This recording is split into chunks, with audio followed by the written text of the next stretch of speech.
evening, everyone. It's Thursday, November 10th, 2016. I'm Kayla Coughlin. And I'm Alexandria Garcia. Welcome to the Local Live. We recap the 2016 elections for you. The Larchmont community comes together after a devastating fire. Mamaronec's halftime beverage store is on TV once again. This and more local stories in our segment, In the Media. Find out what some local businesses are doing to help in the fight against cancer. Details coming up. This week, Bullseye Glass Resource Center in Mamaroneck is in the spotlight. We have our newly elected Village of Mamaroneck trustees on tonight's roundtable. Stay tuned.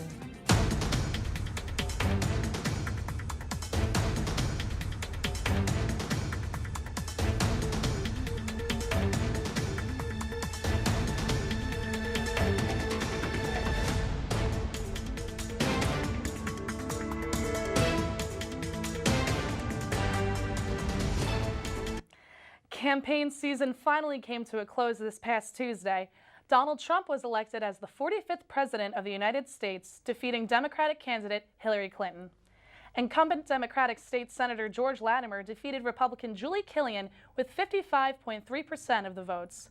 He won his third consecutive term as senator for the 37th District, which includes Mamaroneck, Rye, and New Rochelle. Incumbent Steve Otis ran unopposed for re-election in the 91st Assembly District, which includes Mamaroneck and Larchmont.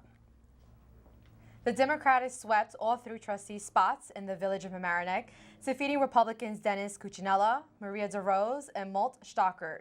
The winners were environmental lawyer and Professor Victor Tafur with 19% of the votes, former chairman of the Village Budget Committee, Keith Wade with 18.2%, and incumbent trustee Leon Potak with 18.1%. We'll hear more from our newly elected trustees coming up in our roundtable. As for the much talked about referendums, they both passed with over 3,000 votes each. The propositions will allow the trustees to appoint a village attorney and members of the planning and zoning boards. The town of Larchmont is showing its true colors as it has come together in the wake of a devastating fire. In the early morning of November 6th, a fire destroyed an apartment building on Palmer Avenue. The Larchmont Fire Department fought for 6 hours to extinguish the flames and ensure no one was hurt. Thankfully, everybody survived without injury, but 11 families were left homeless, and the business of Love Bella and Love Shoes were completely totaled due to smoke and water damage. In all of this tragedy, the people of Larchmont were a beacon of hope as they rose to the challenge immediately. Residents were on the scene giving food and coffee to first responders and immediately organizing ways to help. By Monday afternoon, the village courtroom, as well as the police and fire departments, were full of volunteers sorting through clothes and other donations. The Facebook page Love Larchmont has been instrumental in the efforts. Tiffany Smith started a thread for clothing, food, and shelter. Members of the community posted specific items that were needed on the page and offered places for the families to stay, shower, or even just unwind for a bit. Now, work gloves are also being donated to help dig through the rubble. Ouray Gourmet and New York Sports Club are among the long list of local businesses that offer their services for victims free of charge. GoFundMe pages have also been made for any victims that do not have insurance, and gift cards have also been collected. The families are still struggling with finding new homes. Tiffany Smith has told us that members of the community have opened their doors until the families have situated their housing. Mayor Walsh posted on the Love Larchmont page saying, "Everyone has been so touched by the generosity of this community, and this is why people love Larchmont."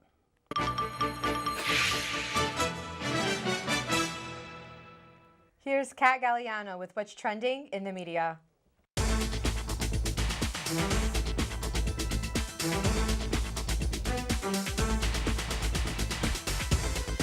Students in Mamaroneck are really making a name for themselves in the music world. The All-State Music Festival in Rochester only has 12 slots, and 8 of them will be filled by Mamaroneck High School students.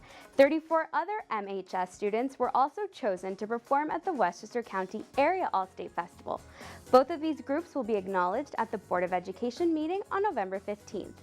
But if you'd like to check them out now, go to the Larchmont Mamaroneck patch. More news in music. On Tuesday, November 15th, the Mamaroneck Union Free School District will open its new e-music lab. This new music lab was made possible by a grant from the Mamaroneck Schools Foundation. E-music is a new type of learning program that allows students to perfect compositional and arrangement skills. It will certainly exercise the students' creative muscles. You can go on mamaroneckschools.org for more information. On October 6th, voters rejected a $33.5 million bond for the Rhinebeck Union Free School District. 263 residents voted in favor of the bond, while 280 voted against it. Now the school district is looking to propose a new bond. There is no clear date on when this proposal will be released or when a new vote will take place, but school officials are expressing the need for the new bond to be approved, as different construction projects have to be undertaken. For more on this, see the Mamaroneck Review. Mamaroneck's halftime beverage is on TV once again. Showtime series The Affair shot a few scenes in the store back in August, but owner Jason Daniels couldn't talk about it until now. The Affair has taped all around the Hudson Valley, and its third season airs on November 20th. To get the full story, go to the Mamaroneck Daily Voice. And a house in New Rochelle is facing foreclosure. Why is this news? Well, one of the co-signers on the mortgage of this house is none other than P. Diddy. An auction will be held on December 2nd for the 4,090 square foot home. Check out the New Rochelle Patch. If you can find it online, you can find it right here in the media. I'm Kat Galliano.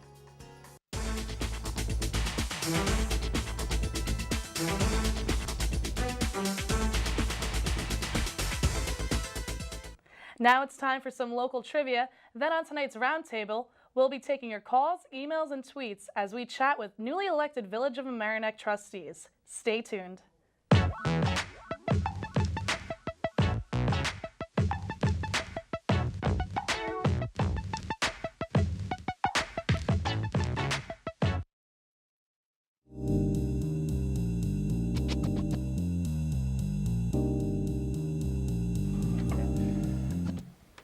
Good evening and welcome to the Roundtable of the Local Live. I'm Mike Witch and with me is Maura Carlin. Nice to see you, Mike. Good to see you too. And we have some special guests tonight. They are the winners of the Trustee of the Mamaroneck race, the recent election. And they'll introduce themselves in 1 second. But first, we want to let you know about how to contact us and how to ask them questions. That's right. As always, we want you to join the conversation. You can call, email, or tweet. The contact information is available on your screen. And let's now meet our guest. Sitting right next to me is Keith Waite. Keith, can you give us a 10 or 15-second introduction? Sure, Mike. Yes, my name is Keith Waite. I have been in Mamaroneck for 18 years, came over from the UK. I'm married with 2 sons who went through the Mamaroneck school system and now live and work in the city. And this was your first run for trustee? It was indeed, yes. I am currently the chair of the budget committee for the village and also on the industrial advisory committee. But this is, yes, my first run. Good. Well, congratulations. Thank you. And next to you is Victor Tafour. Can you do the same, Victor? Yes, good evening. Certainly, Victor Tafour. I've been here 12 years, originally from Colombia. Came to the U.S. to study about 17 years ago. Actually, been here with my wife and my daughter, who's 10. She's a 5th grader. Mm-hmm. I teach part-time environmental law and practice environmental as well. And this is your first time as a trustee as well? First time, yes. Is still excited? Absolutely. Your yes. second day Very in. excited. And next to you is a familiar face in the Village of Mamaroneck, Leon. For those who've never met you. Leon Potok. I've been trustee for 4 years. I've lived in the village for 18 years with my wife, raised 3 children. The youngest went through Mamaroneck High School and is about to graduate college and will be off the payroll as of June 7th. And you are all Democrats, and so the Democrats swept. We did. But we also need to acknowledge that everybody who runs for a trustee seat or a mayoral seat in Mamaroneck Village needs to be commended, because it's a tough road to do that. Absolutely. And get out It's and a real shake hands. commitment. It is. Absolutely is. As is being a trustee. Yes. Well, now that you mention it, and Leon, now that you've got 4 years behind you, what exactly is a trustee in the Mamaroneck Village? You're not the chief administrator of the village? Correct. We are a 5-member board of trustees composed of 4 trustees and the mayor. Mm-hmm. We are the legislative body. We make laws, we set policy for the village. We appoint a village manager, and we supervise the village manager, and his job is to be the chief executive officer for the village, the chief administrative officer. All employees report to him. We have a police department with the police chief who has a staff of some 60 people who report to him, but it is our job to set, on the board level, to set policy for the village and to make laws, to set property taxes, and virtually anything at the local level, and most importantly, land use. We will now appoint the members of the Zoning Board of Appeals, the Planning Board, and we are empowered to set zoning laws. Yeah, I'd like to talk about the 2 referendums, which most people know have passed as well, with a healthy majority there. Let me ask you about something that seems to have come up in all the forums that we had in the community, and that's what one newspaper, what the Mamaroneck Review called a dysfunctional system as far as the Board of Trustee meetings, and lack of civility and lack of respect. Keith, you want to comment on that? I mean, that's something that has concerned me, and partly why I actually wanted to run. I find on the volunteer committees that we have, which are also bipartisan, that we all get on very well, we all sort of respect each other, and we achieve, some good solutions to put forward. It just seems to be the Board of Trustees that there seems to be this dysfunction. Whether it's personalities or whether it's been filmed, so you tend to actually overreact. But one of the things we want to do is to bring back some sort of courtesy and respect into those proceedings. We are setting an example to the village. We're setting an example to our children who may be interested in local politics, and therefore we have a responsibility with a tone from the top to actually lead by example. There was a comment that I believe you made when somebody asked you about that, and you said it was we're sort of seeing a replication of what's going on the national level. But now that there seems to be a degree of civility between Mr. Trump and Hillary Clinton and Obama, at least based on concession speech and comments that I've heard on television. Maybe that'll set a tone for the village as well? I hope so. If we can put that into practice, it will be a major achievement. I said before, it'd be great to have high school kids sit in on Board of Trustee meetings to see how local government works.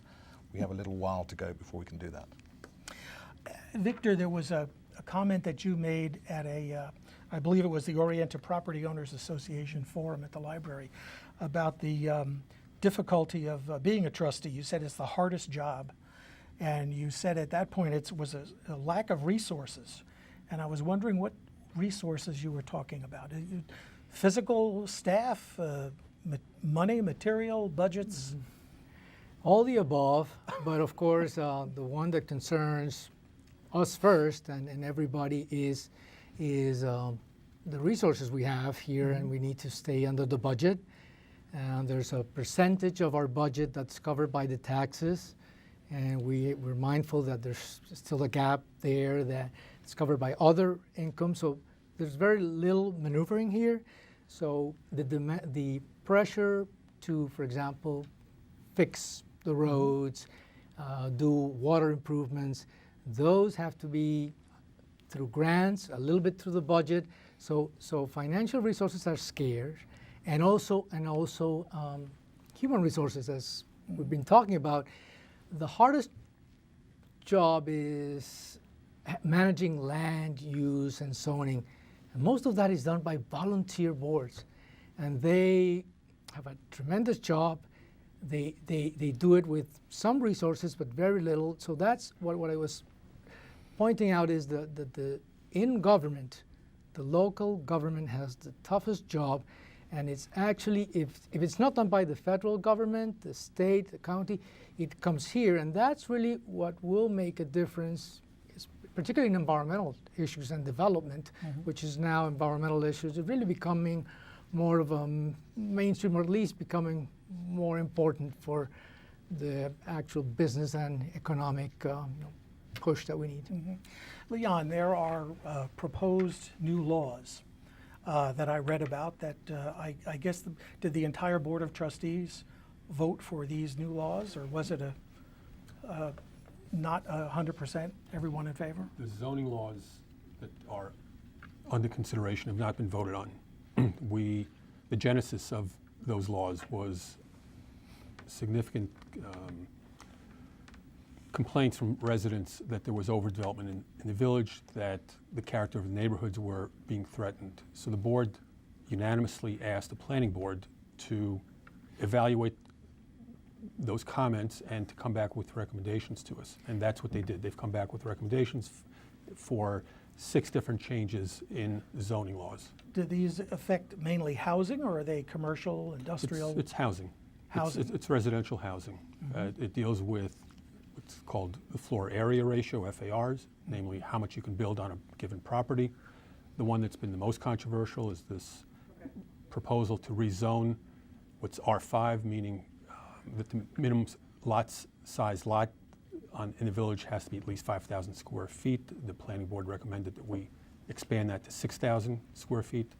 And there are building height, corner lots, there are a bunch of them. And at this point where they sit is the planning board, which is bipartisan, endorsed these recommendations. They came up with them working with the planning department. We have the village planner, we have an assistant village planner who did a lot of the technical work. They came unanimously, recommended these. We got feedback from the Zoning Board of Appeals and the Harbor and Coastal Zone Management Commission. And as we speak at the request of the board, representatives from the 3 board are meeting currently in the library to discuss and work out and figure out what makes sense for the village. And then it will come back to the board to decide what to do. So that's in progress. It's been in the works for 8 months. We started in March. It's been a slow process. And we're getting to a point where I think we will be able to make the current board to make some decisions about what to do about each of these laws. If these laws pass, does that necessarily mean that a whole bunch of people are all of a sudden in non-conforming, or are they grandfathered in? Or It's the one that would create nonconformity would be the change from R5 to R6. So right now in the village, 21% of all residences are nonconforming for lot size. Much of Shore Acres, for example, is nonconforming. But it has no impact on the ability of people to do anything on that property except for sell a piece of the property. But there's been a lot of misunderstanding and miscommunication about what the impact really is. And before we do anything, we need to be sure that our residents, if we decide to go that route, and it's, that has not been decided. If we're going to do anything, we should be sure that our residents fully understand what it is that we're doing and not feel that somehow government is imposing, penalties on them. are there plans or thoughts about how you're going to inform people? It sounds complicated.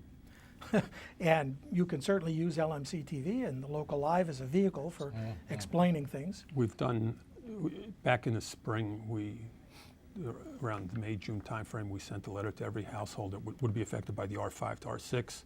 We've had meetings, but it's never enough. You never can communicate too much to the community, and so we have to keep working at it.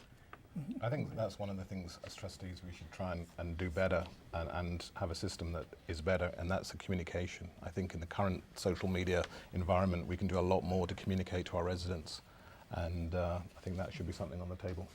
Right. Larchmont, for example, did just simple one-page fact sheets about each of the changes. I think as the board moves forward, and I don't know if all these changes are going to be passed by this board or maybe looked at more integrally, more holistic, and they will wait. I think in any case, they should be presented to the board and to the people in forums, in ways they can understand them a little better, because there are complex issues. But certainly more important than anything is that things have to be looked at very carefully before we move forward. So I think we've been talking very strongly that this can't be rushed. This has to be done properly, take a nice breath, and now that the election's over, this was nothing to do with politics. We'll do the right thing, and people should know that we're going to take this slowly and do the right thing. Another issue that people are talking about is the flood mitigation. Do you have an update on where we are on that? Where we are is that the Army Corps of Engineers is revising the plan that was initially presented to the community. There will be changes. The key changes in it will be that the Ward Avenue Bridge will be taken down but rebuilt. The walkways in Columbus Park, there are 2 walkways. The original plan would have just taken them out in order to deal with flood mitigation, but the new plan we believe, we've been told, will be to replace them. And that plan will be completed sometime in the next several months. At that point, it will go to Congress for authorization and funding. And once that takes place, then the Army Corps would start with the design phase. What they've done so far is really 1/3 of the design. The next stage is to finish that design and to work with the community as they do that. And that will be working with the Board of Trustees and the village manager with the Army Corps. So that still has to happen. It's not a matter where people are going to be suddenly shocked to find equipment in their backyard. And, No, it'll be Yeah. a slow process. It'll be at least And- 2 years before any But ground you do is up. believe the village is going to go forward with? Oh, absolutely. The village absolutely has given the green light that we want to go forward. The Army Corps understands that. They're very pleased with the relationship with the village government, with the village board, and with the enthusiasm by which we come to support the Army Corps. Now it's a matter of working with the Army Corps for the details in terms of addressing concerns that were raised during the review process, and they are looking forward to that. You had a question? Yes, we were talking before about the composition of the board politically. What, if anything, should we make of there being no women on the board? Well, I'll tell you, on the Democratic side, we had a nominating committee. I believe it was 9 people. It was majority women. So the 3 candidates who the nominating committee chose were the 3 of us, and there'll be another election in a year, another election in 2 years. We encourage women to get, to get involved and to put themselves up as candidates to each of the party nominating processes. Of the candidates who came forward, was it mainly men? Do you know? I mean, you know. We were not the nominating committee. So you don't know who put their No. names Well, we in? do Okay. understand there were women who actually put their names forward as well. I'd like to ask a question about the aging infrastructure, and I'm not talking about myself. Or either the trustees either, I assume. No, not the trustee. No one, no person. We do have issues, all municipalities have issues with the infrastructure, and it came up in several of the forums about paying attention to that. And are there specific plans or approaches that you want to take, Do you wanna- other than paying attention to it? I mean, how do we pay attention to it? You have to work with priorities. And I think that's probably something that we need to straighten up. And some things are inevitable and must be fixed. Roads, a lot of people complain about the sidewalks, and they're probably right. So some things need to be just addressed, and some other are more complicated, like sewer infrastructure. And on those, we've been doing some work, and we'll continue that. But on a larger planning, I think we need to think about the long-term sustainability of the village and try to picture the village more into the future, because it's perfectly situated. We have a lot of interesting things going on and plans. So in order to be ahead of the game, we have to build it into a more structured approach, or more comprehensive planning, sustainability. We're going to try to do some of that. Do you No, I was want to going add to say, I something? think, Yes. as a public servant, it's important to look strategically at some of these things rather than a 2-year horizon or even less from a political point of view. So I think we should start investing in strategic plans for the next 5, 10, 15 years. And obviously we may not see them all through, but it's important to think much further ahead than often people do. Is there a plan now that we are following? We have a long-term capital plan, but the fact that something is on that plan does not mean it gets spent. Probably the key priority at this point in terms of the village infrastructure has to do with the DPW, Department of Public Works buildings on Fayette. Those are aging. We should do something about them, and we're looking forward. The board is looking to the administration to come back with proposals and possibilities for us. About 3 years ago, we actually retained a consultant to look at all the village properties, all the buildings, and tell us whether or not we can consolidate and what we can do. So there was a conversation about taking Village Hall from the Regatta and putting it into what is now the courthouse and the police department and the building department. Those are big expenses and big decisions, and we need to always be looking at it, but the most immediate area where we need to look at is DPW. One of the areas that you addressed in several of the forums was a desire to see more uniform enforcement of laws and codes. And You've done your homework. a bit, yes. Can you give us an example of? I mean, one of the things that little problem that came up in the community was the Ralph's ice cream, and that I believe that was explained that it was not the correct permit that was authorized. Right, but just stepping back in terms of the uniform enforcement, I think whether it's perceived or not, it's really important that people feel that they're treated fairly. And that is partly when you see uneven enforcement, where you don't get the consistent enforcement or the persistent enforcement, whether it be zoning, whether it be the police, whether it be parking. And I think it's important for us to make sure that those things are dealt with. On the Ralph's issue, I don't know if you want to talk about Ralph's, but Ralph's issue, from what we understand, yes, the green light was given without realizing there was a need for a food permit for that, and that's what's really caused the problem. So hopefully that can be resolved. It's currently with the ZBA. And do we have the necessary resources to do the enforcement that you're talking about? I believe we do.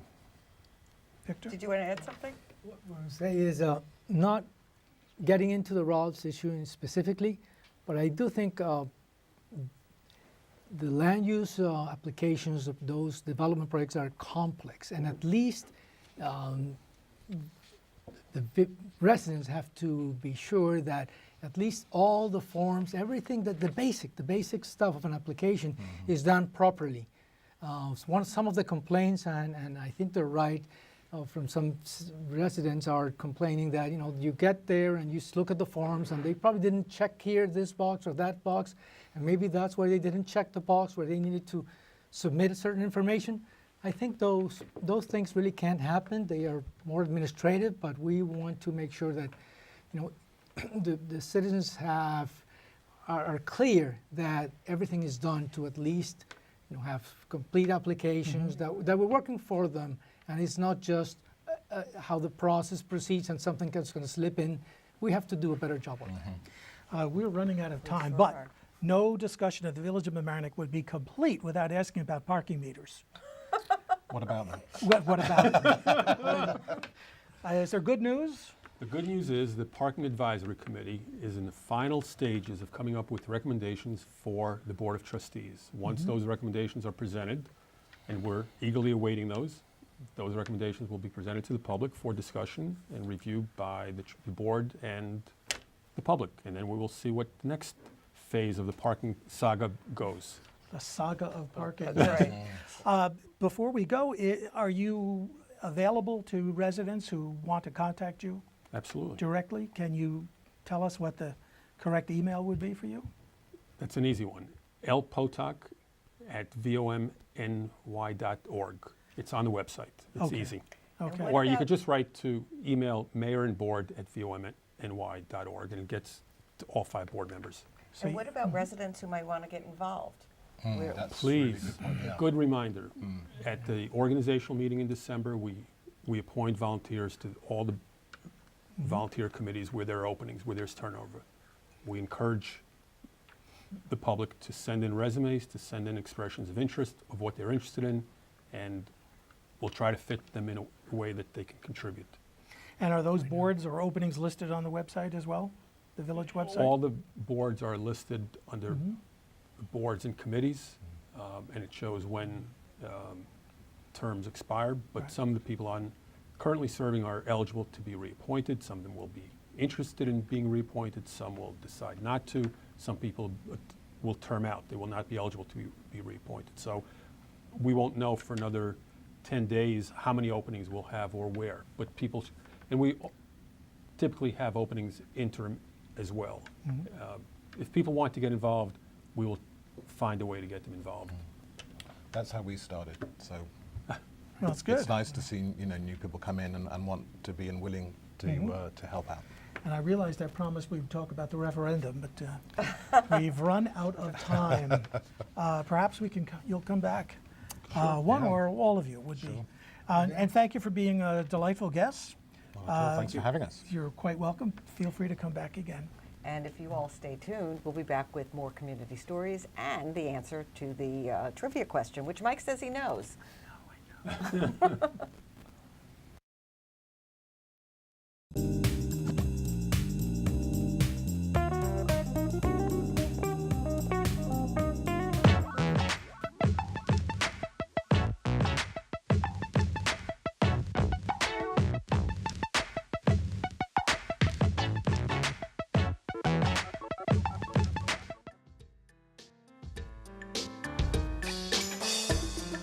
Hey everyone, thanks for tuning in. I'm very excited to be joined in the studio today by Eddie Guideman, the owner and lead trainer at Push Fitness. Eddie's here to talk about an event that Push Fitness and the American Cancer Society are presenting in partnership with Fiore Pilates and Tovami Yoga. It's called Sweat for the Cure. So Eddie, could you tell me where the idea for Sweat for the Cure came from? Sure. When it comes to cancer, I think we all have our personal story, something that touched us in our lives directly with cancer. For me, in my early 20s, my dad was diagnosed with melanoma, and a few years later he passed away. And that's kind of how I got into the field that I'm in. I started running the marathon in his memory and then to raise money for cancer, and that's kind of where the birth of Sweat for the Cure came from. That's very inspirational. Thank you. Thank you for sharing your story. Yep. Now, could you tell us about what Sweat for the Cure is and like how it's going to be set up? Sure. When I opened Push Fitness in Mamaroneck, obviously as you establish your business, you want to get more involved in the community.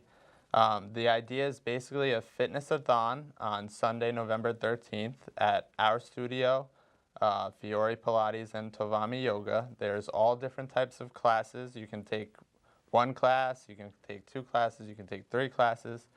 We have runs, we have yoga, Pilates, obviously, some boot camps, some Zumba. So there's a little bit of something for everyone. Now, how does the amount of classes, how does that work in regards to like donations or something? Good. So you can pay for a single class. If you go online, you'll see the class schedule and you can choose what you're interested in. Or you can donate a little bit more and take multiple classes, unlimited classes across the 3 studios that morning. Oh, that sounds great. Yeah. Now, how did you get Fiore and Tovami involved? Part of it is geography, right? So we're right all along Boston Post Road. But mostly, you know, there are 2 great ladies, Toby and Tracy. We're really good friends. We've worked together in the past. And, you know, it's a great cause. So they were very eager to get involved. Now, if we're looking for any more information or how to get involved, where can we go? The easiest place to go is the Eventbrite page. That's where you'll register. You can see the class schedule there. And all the other information is right on the page. All right, sounds very nice. I think this is an awesome cause and just organization. I love that. I love this idea. I think it's great. And thank you so much for sharing Thank you. Your whole story with us. I appreciate it very much. It really is inspirational, and this event will be taking place Sunday, November 13th, so please everyone get out there and sweat for the cure. Now stay tuned for more Local Live.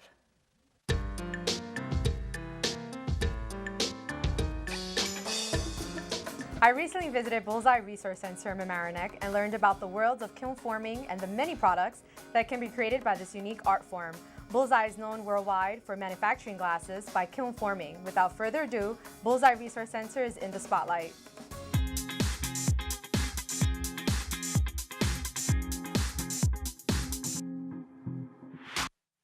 Widely known as the first company in the world to formulate and manufacture glass, I'm here located at Bullseye Resource Center to learn the latest of kiln forming, among other unique traits of creating glass art right here in Mamaroneck. Bullseye Glass Resource Center is located at 115 Hoyt Avenue. It is a one-stop destination for glass-fusing supplies, and it is only a short walk from the Mamaroneck train station on the Metro-North New Haven line. They're open from Tuesday to Friday from 10 a.m. to 6 p.m. and on Saturdays from 10 a.m. to 5 p.m. As I walked into the Resource Center, the new exhibit called Hidden Narratives caught my attention, and I was able to speak to Michelle Gottfredson, the Bullseye Resource Center manager, on the artists featured. It contains art by Erin Dixon, Jeffrey Sarmiento, and Catherine Whiteman, super talented artist. Quite a variety of works and just a colorful, kind of brilliant show. At the Resource Center, the manager and I spoke of several elements that has attracted many designers and architects who look to design homes or who are artists showcasing in galleries. Some elements involved in the process includes the difference of clears, textures, tiles, and overall style. One can even design their own dining room table, kitchen backsplash, and personal bench. You could take a cutting class with us and maybe an introductory class or two and really be ready to go. And what's nice is we offer open studio sessions for our students. And in those sessions, they can come in and they buy their materials, they come to the studio, rent time and rent kilns, and they get to come in and create, whatever they feel like making. With options to make perfect pendants for necklaces and unique decals, I was curious to know why people are ultimately fascinated with kiln forming. It's just really accessible. There's so much you can do with it. It's unlike glass blowing in that, you don't need years and years of experience to really hone in your skill. Really, you could take a cutting class with us and maybe an introductory class or two and really be ready to go. Since visiting Bullseye and learning about the many methods of creating glass art, I've gotten the urge to join a class myself, and I hope our viewers at home feel the same way too. Reporting for the Local Live, I'm Alexandra Garcia.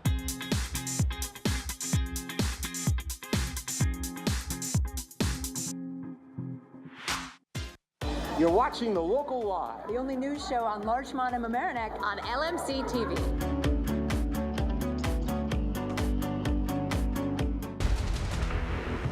The monster broke out of that house and ran across the street this way. It ran into that forest. Well, what do you suppose we do about it? We're going after that thing? Be ready for anything. These are the kids that the blood matches.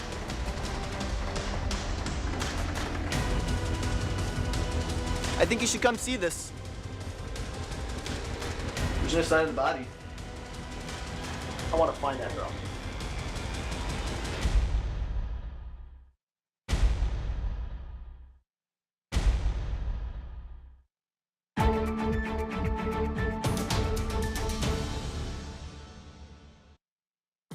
Wow, the rascal really looks awesome. We're all excited for the second episode. Now I'd like you to meet Socks. She loves to cuddle, snuggle, and be held. She's about 14 weeks old and is 15 pounds. Socks loves dogs of all sizes and humans as well. She is happy in her playpen with her toys and is currently working on her house training. Socks will be the perfect addition to any family. For more information on how to adopt Socks or browse other adorable pets, go to www.ny-petrescue.org. Remember, if you'd like to keep us on the air, support our program by checking out our website at www.lmctv.org and click the donate button in the upper right corner. We really appreciate any contribution. We're always welcoming new interns and volunteers, so send your emails to the Local Live at lmctv.org and join us. We love hearing from you. Thank you so much for watching. I'm Kayla Coughlin. And I'm Alexandra Garcia. See you next week for another episode of The Local Live.